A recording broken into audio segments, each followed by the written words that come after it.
but then what you'll see in the background is you'll see that where they have this parent who was not in their lives growing up, or the mother that they got hooked on drugs and went to prison, and that kind of makes me sad. I think, and you can't. It's hard to blame anybody, right? Because we know who put the crack in our community. We know what the media promoted to us, but I think at the same time, there's some degree of responsibility that we all have to take, just because it's really, you really are more empowered when you take some degree of accountability, at least figure out what you could have done, what you could do.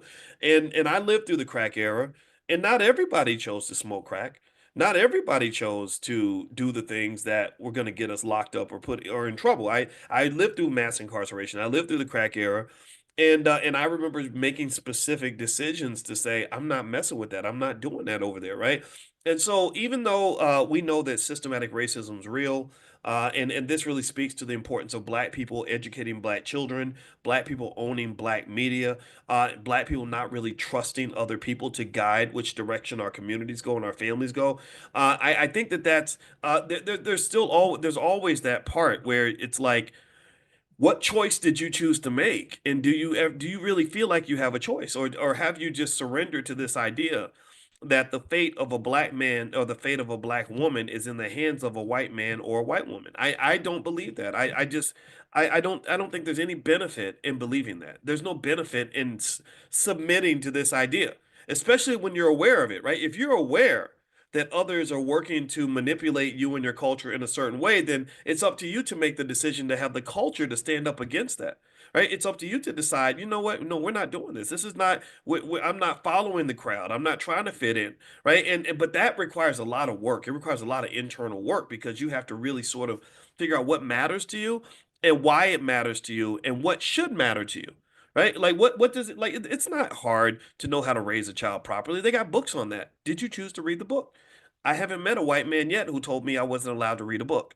I haven't. He does. I don't know if he exists. If he does exist, then call the police, because that's a terrible thing to do. Is to slap books out of people's hands.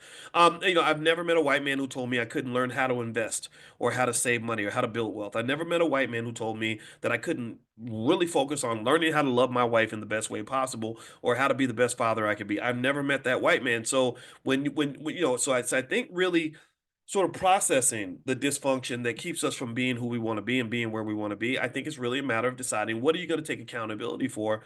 And then what are you going to kind of offload as sort of like, okay, there's nothing I could have done. And I think the question is why? How does that benefit you? How does that actually help you to make sure that the next generation doesn't get cursed the way we get cursed? Okay. So here's the last stat I'm gonna give you, and then I'm gonna let you guys go. There's another study. This is according to the Black Wealth Data Center at the Brookings Institute. They said that unified families are 72% more likely to build generational wealth. Surprise! Families that operate with clear goals, shared vision, and cooperation significantly outperform those operating in silos or dysfunction. So that means that if you are either divided or dysfunctional, you're going to lose. Division and dysfunction are will destroy your wealth. These are wealth destroyers, right? So division, dysfunction, destruction. That will lead to wealth destruction. So division, dysfunction, destruction. But if you are connected on some level, you have a shared vision, shared goals, you're operating as a team, and you have some people, some team captains who really, really make sure this is a core value, who are very proactive, very intentional, very conscious about this. This is consciousness. Everybody talks about what it means to be conscious and woke.